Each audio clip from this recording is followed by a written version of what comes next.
Alhamdulillah. Sedih? Ada. Galau? Saya. Happy? Saya. Oke. Sebelum kita mulai pembelajaran, karena ini jam pertama ya? Ya. Untuk kelas langsung kita. Sebelum mulai pelajaran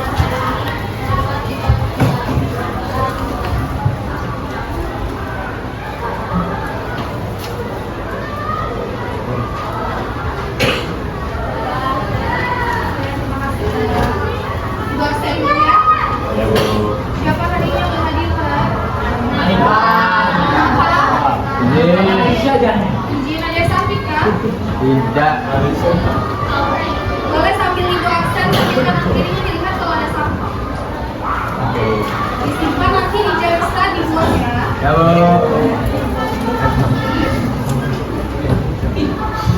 Oke, sebelum kita masuk ke dalam materi, Ibu sudah pernah mengirimkan tes diagnostik di WA tadi pagi. Silahkan dibuka dulu dan diisi.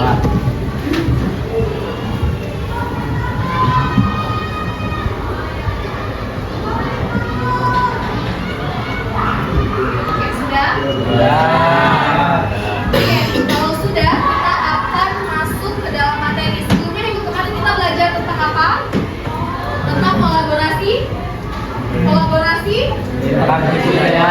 Di bab 3 unit 2 kemarin kita telah belajar mengenai kolaborasi budaya. Di minggu ini kita belajar ke unit 3 yaitu interaksi budaya di kancah dunia. Sebelumnya Ibu sampaikan terlebih dahulu tujuan pembelajarannya. Oke, jadi tujuan pembelajaran kita pada hari ini, Ibu menginginkan anak-anak Ibu dapat mengembangkan sikap terbuka, toleran, dan adaptif terhadap budaya lain tanpa kehilangan akar budayanya sendiri. Nah, sudah Ibu sampaikan materi kita adalah interaksi budaya di kancah dunia.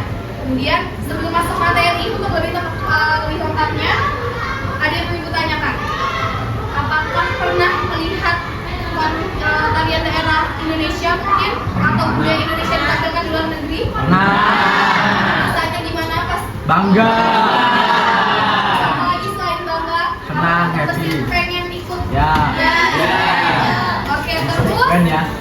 kira-kira menurut kalian kan dunia itu kan banyak negara kan? Apa sih yang membuat akhirnya Indonesia ini menjadi tujuan menarik dunia di kancah? Karena budaya Beragaman budaya. beragaman Agam. Terus kental dengan adat dan Adat istiadat. Oke, kita lanjut ke dalam materi. Seperti yang sudah disampaikan di awal, interaksi budaya itu apa? Interaksi budaya adalah proses pertukaran nilai, norma, tradisi, dan kebiasaan antar kelompok masyarakat dengan latar budaya yang berbeda-beda. Jadi secara sederhananya, interaksi budaya adalah pertukaran budaya. Tapi seperti yang di Google, tidak boleh adanya pergeseran dari budaya dari masing-masing. Kita lanjut, dampak interaksi budaya Indonesia. Yang pertama ada meningkatkan citra positif Indonesia di dunia yang sudah kalian sampaikan di awal tadi, bahwa kalian merasa bangga ketika budaya di Indonesia itu ditampilkan di dunia. Kemudian mempererat hubungan bilateral melalui pendekatan budaya. Yang ketiga, membuka peluang ekonomi kreatif dan pariwisata, karena di sana biasanya Indonesia boleh menjual pernak-pernik dari yang ada khas dari Indonesia itu menjual ke sana supaya ekonominya meningkat. Dan biasanya kalau dibawa ke luar negeri itu kan akan lebih Dan yang keempat, menumbuhkan rasa saling menghargai antar bangsa walaupun punya latar belakang adat yang berbeda-beda, tapi akhirnya pada saat dipertemukan di satu tempat yang sama, maka kita harus saling menghargai antar bangsa. Kita lanjut. Nah, tetapi ada tantangan interaksi budaya yang hadir ketika kita melakukan interaksi budaya di kancah dunia. Yang pertama ada risiko komersialisasi budaya lokal. Yang kedua, yang paling sering kita dengar itu adalah potensi hilangnya identitas budaya asli. Seperti contoh adalah ketika budaya asing masuk ke Indonesia, itu biasanya generasi alpha ya sebutannya yang sekarang, itu biasa lebih merasa bangga menggunakan itu daripada budaya sendiri. mengembangkan budaya dari negaranya sendiri karena merasa budaya kita itu lebih kuno dan sebagainya. Dan yang ketiga ada ketimpangan representasi budaya di forum global, artinya ada beberapa hal yang akhirnya tidak sama, entahkah mungkin uniknya yang tidak sama ditampilkan di dunia atau mungkin urutan penampilannya dan sebagainya, itu dapat mempengaruhi salah satu tantangan interaksi budaya. Kemudian selanjutnya tadi di tujuan pembelajaran itu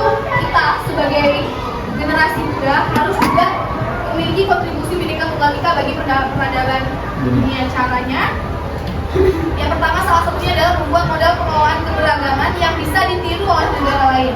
Yang kedua, mendorong dialog antar budaya untuk mencegah adanya konflik. Jadi kita sampaikan latar belakang budaya kita bagaimana, supaya mungkin jika latar belakang budaya kita ini di sana dianggap sebagai hal yang negatif dalam tanda kutip, mereka mengetahui apa yang terjadi sebenarnya sehingga kita melakukan budaya tersebut. Yang ketiga, menjadi inspirasi global dalam membangun masyarakat yang inklusif. Yang keempat, untuk memperkuat diplomasi perdamaian di forum seperti ASEAN dan juga PBB. Ada yang tahu kepanjangan dari ASEAN?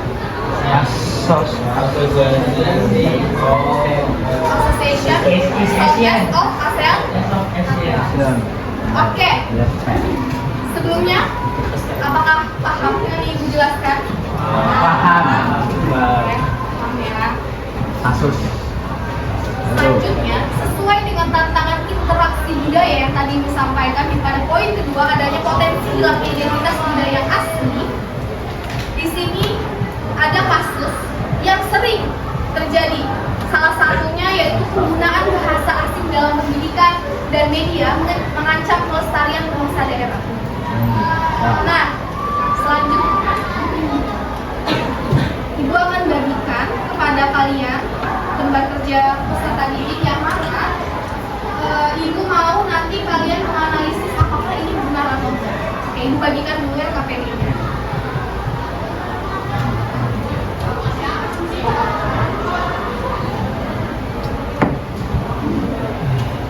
Oke, karena LKPD-nya ada dua, maka di sini dibagi menjadi dua. Silahkan dilihat terlebih dahulu LKPD-nya. Diperhatikan pada petunjuk kerja, Ibu jelaskan. Di sebelah kiri Ibu adalah tim kontra dengan mosi, dan di sebelah kanan adalah tim pro dengan mosi. Mosi kita adalah apakah penggunaan bahasa asing dalam pendidikan dan media mengancam kelestarian bahasa daerah. Tim kontra menyatakan untuk tim pro berarti setuju dengan tema dari kasus kita pada hari ini, yang artinya secara garis besar yang memberikan petunjuk bahwa kalian menyetujui bahasa asing yang digunakan di dalam lingkungan kita sehari-hari dan di dalam pendidikan itu mengancam budaya atau bahasa dari Indonesia. Kenapa?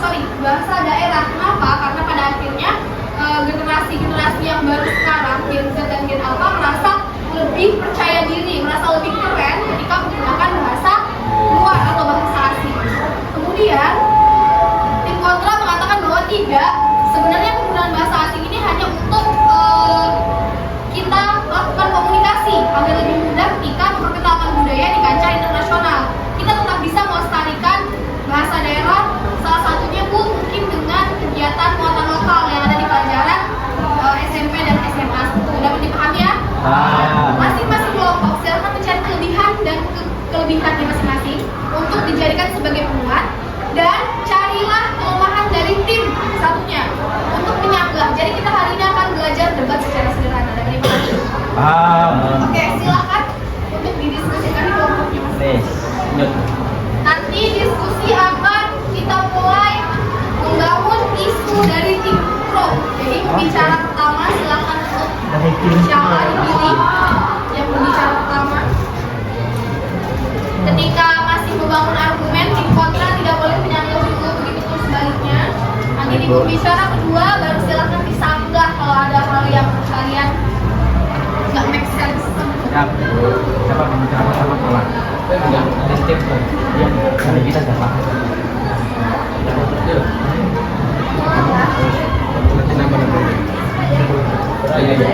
Jadi itu siapa mas? Kamu? Baru kalian lalu kita mulai.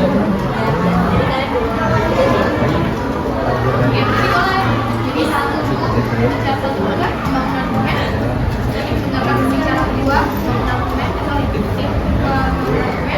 nanti sangkahannya sudah pasti produk. Jadi kalian yang mulai pembicaraan. Jadi pembicara pertama nggak boleh disangka. Pembicara kedua dibangun argumen. Sudah? Sudah? Tim kontra sudah, tim pro?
Aura-auranya sudah mengungkap.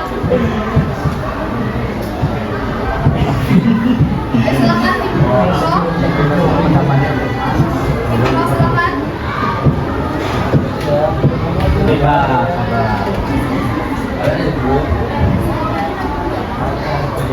Ingat aja.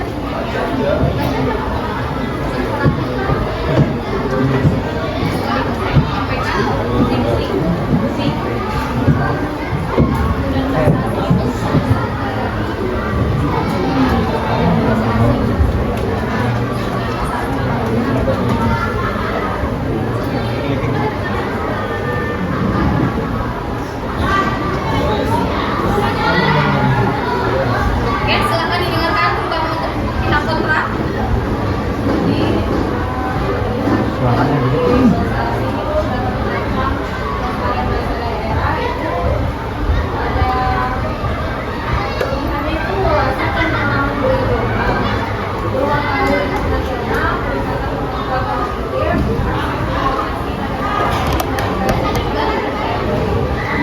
Kayaknya kebalik ya. Harusnya yang lebih kalian contohkan adalah bahasa Hasil. daerah. Salah. Mereka yang Bahasa lebihkan asing. bahasa asing. Nah dulu, Bahasa desa menggunakan inisiatif. yang kalian lebihkan adalah bahasa daerah.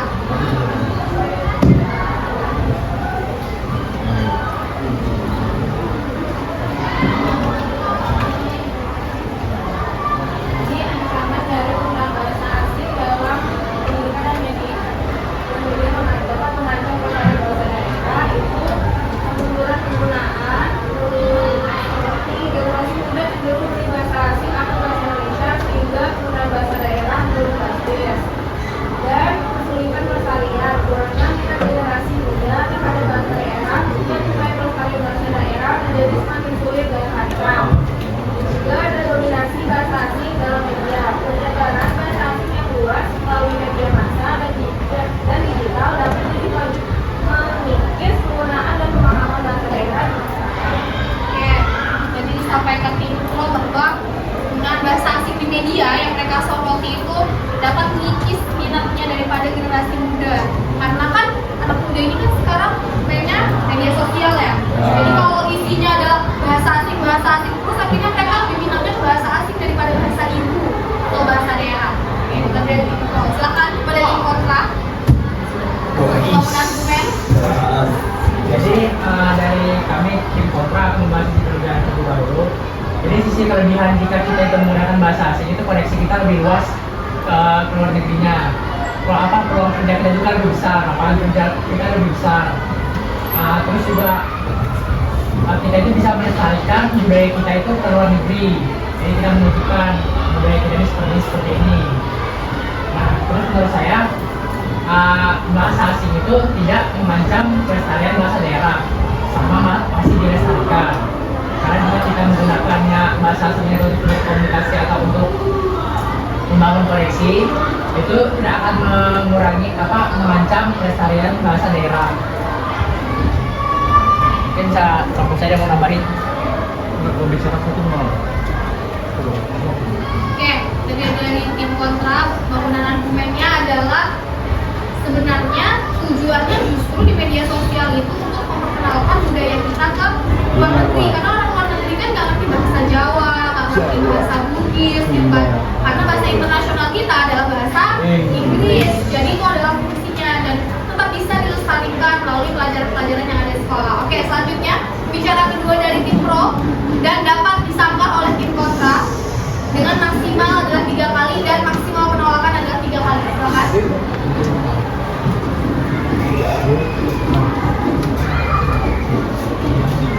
Oke, ini saya menjelaskan sebenarnya menganggap apa yang dikatakan tidak tim Pro tadi. Jadi tim Pro mengatakan bahwa penggunaan bahasa Inggris ini tujuannya itu untuk komunikasi dan untuk komunikasi yang lebih luas ya. Tapi pada nyatanya di dalam masyarakat kita kebanyakan mereka menggunakannya dalam melakukan aktivitas sehari-hari. Mereka juga lebih banyak belajar bahasa Inggris saat dengan keluarga atau orang terdekat. Dan di dalam pertemanan kita juga lebih sering menggunakan kata-kata bahasa Inggris. Nah, jadi juga dijelaskan bahwa itu masih bisa dilestarikan oleh pelajaran di sekolah. Tapi menurut saya di sekolah itu nggak semua bahasa daerah itu dipelajari kan. Maksudnya di satu sekolah nggak mungkin belajar bahasa Bugis karena di dalam satu kelas aja pasti pakai Bugis semua. Ya, silakan atau tidak? Kalau tidak Boleh, silakan. Kak? Silakan. Silakan. Oke. Tadi apa? Saudara bilang kalau di sekolah-sekolah sekarang sudah tidak ada yang tidak mempelajari bahasa daerah gitu ya. Nah, tapi melihat dari kurikulum yang ditetapkan sekarang oleh Kementerian Pendidikan, setiap sekolah itu wajib untuk minimal satu mempelajari bahasa daerah. Nah, yang dimana penggunaan bahasa asing di kehidupan sehari-hari itu malah membantu untuk ya kita biasakanlah untuk menggunakan bahasa asing. Sekarang juga kan banyak gitu program pertukaran pelajar dari luar negeri. Nah, itu tuh bisa dijadikan sarana untuk menyebarkan atau melestarikan budaya kita Oke, dengan 30 detik silakan lanjut. Mas. Ada satu.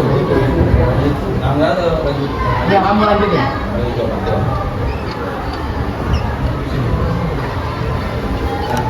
Sini kebetulan bahasa asing yang sering kita gunakan itu bahasa Inggris ya. Ya. Nah, yang sering kita lihat di dalam masyarakat kita, apalagi di era Gen Z dan Gen Alpha sekarang, mereka itu lebih dominan menggunakan bahasa Inggris ketimbang bahasa daerah atau bahasa ibu. Dan kenapa mereka lebih dominan? Karena menurut mereka menggunakan bahasa Inggris itu atau bahasa dari luar itu membuat diri mereka terlihat lebih keren dan membuat mereka merasa lebih dibanding teman-teman yang lain. Sangga. Silakan. 30 detik ya. Tadi dibilang anak-anak zaman sekarang lebih suka menggunakan bahasa asing. Mereka menggunakan bahasa asing itu hanya untuk keren. Sayangnya mereka tidak terlalu memahami apa yang mereka bicarakan itu. Mereka hanya ya biar kelihatan keren aja. Kebanyakan. Ya tidak semua, tapi kebanyakan mereka hanya asal menggunakan tanpa mengetahui arti dan dasar-dasarnya. Jadi asal aja, yang penting kelihatan bisa, yang penting keren. Oke, itu. Oke. Bicara kedua cukup ya. Jadi argumen selanjutnya adalah lagi-lagi dia menguatkan dari pembicara pertama kalau penggunaan bahasa asing itu ternyata tidak digunakan untuk melestarikan budaya, hanya bisa untuk keren-kerenan aja. Kayak gitu kan poinnya. Yang bisa nggak oleh mereka bahwasanya kalau tadi ada argumen yang mengatakan tapi di sekolah sekarang ada yang tidak mempunyai blog, bisa nggak kan aturan Menteri Pendidikan sekarang di kurikulum yang baru wajib menggunakan muatan lokal untuk pelestarian budaya. Oke, terakhir silakan bicara kedua dari tim kontra nanti dapat disanggah oleh tim pro. Kamu lah. Oke. Mohon, ini saya ingin berargumen tentang kekurangan dari penggunaan bahasa lokal yang terlalu diagung-agungkan atau terlalu terlalu lah. Jadi penggunaan bahasa lokal di negara itu sebenarnya bagus, tidak masalah dan memang harus gitu. Tapi yang masalah di sini adalah kita hidup itu selalu berdampingan dengan negara-negara lain yang memang mereka ini menggunakan bahasa internasional. Nah, bahasa internasional adalah bahasa asing, yaitu bahasa Inggris. Nah, penggunaan bahasa lokal tadi itu bisa untuk ya kita sehari-hari aja, tidak bisa untuk komunikasi dengan negara lain atau negara tetangga gitu. Jadi penggunaan bahasa asing ini bisa dibilang tidak terlalu mengancam untuk kelestarian bahasa budaya kita. Cukup? Ada yang menyanggah? Tidak ada? Oke, silakan. Tangan. Tapi dengan begitu itu dapat apa ya, kayak jadi hilangnya identitas budaya. Bahasa daerah itu kan merupakan bagian penting dari identitas dan warisan budaya suatu komunitas negara kan.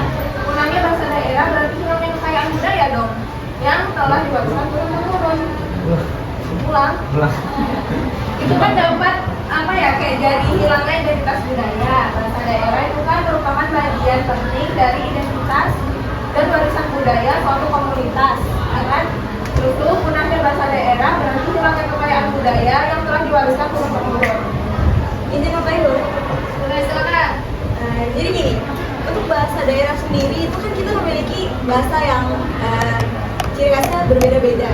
Jadi, semisal kita lebih, saya bukan lebih mengutamakan bahasa asing sih.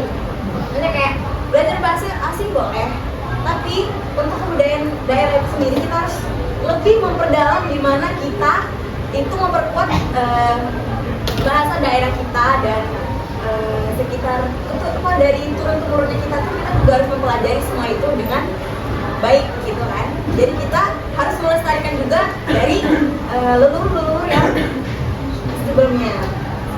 Oke, cukup. Kakak ada yang ditambahkan? Boleh, silakan untuk closing statement sekalian ya. Tentang identitas budaya di sini. Identitas budaya di sini dengan kita menggunakan bahasa asing, identitas budaya kita tuh masih tetap gitu.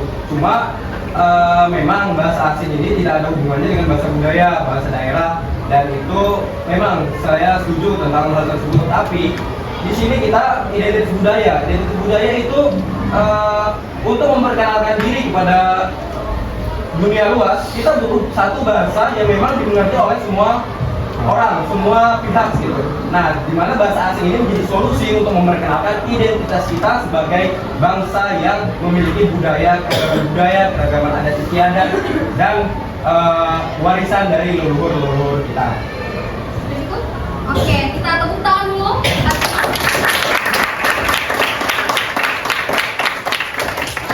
Sangat baik untuk debat pemula. Yang artinya di sini bukan mencari menang dan kalah, tetapi di sini masing-masing tim membangun argumen supaya teman-teman yang diam ini, yang mungkin dari tim kontra, yang tadi awalnya dia tim kontra, pas mendengar tim pro, iya juga ya. Begitu pun sebaliknya, dari tim pro ketika mendengar tim kontra, oh iya ya sebenarnya. Nah itu adalah tujuan sebenarnya dari debat. Kita mengajak orang untuk setuju dengan argumen kita, tapi bukan mencari yang menang dan yang kemudian diberi applause juga untuk kalian yang sudah berani berbicara. Gak apa-apa masih lihat HP itu gak apa-apa, itu adalah langkah awal untuk nanti debat. Harapannya nanti SMA Islam dapat mengikuti bahasannya. Oke, terima kasih semuanya. Selanjutnya gue ada kirimkan link refleksi di WhatsApp, silahkan dibuka.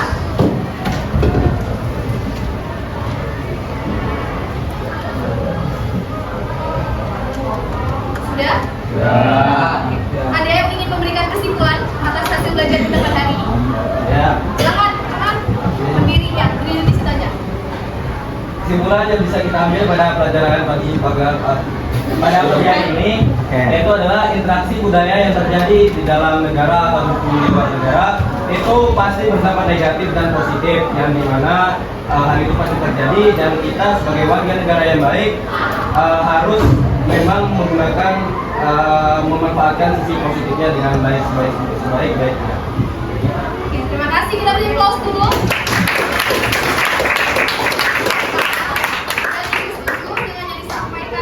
Kalian semua pada hari ini bahwa apa yang dapat kita ambil pada hari ini, segala kebijakan itu pasti ada poin positif dan negatifnya. Segala hal yang dilakukan pasti ada positif dan negatifnya, tergantung bagaimana kita menanggapi adanya hal tersebut. Ini aja yang dapat ibu sampaikan pada hari ini. Kalau hari ini materi adalah interaksi budaya di kancah dunia, di minggu depan kita akan mempelajari unit 4 yaitu merawat tradisi lokal. Harapannya kalian baca terlebih dahulu di rumah untuk sedikit memantik dari kalian sendiri. Dan itu saja yang dapat ibu sampaikan. Terima kasih. Mohon maaf apabila ada kurang kata. Wassalamualaikum warahmatullahi wabarakatuh. Waalaikumsalam.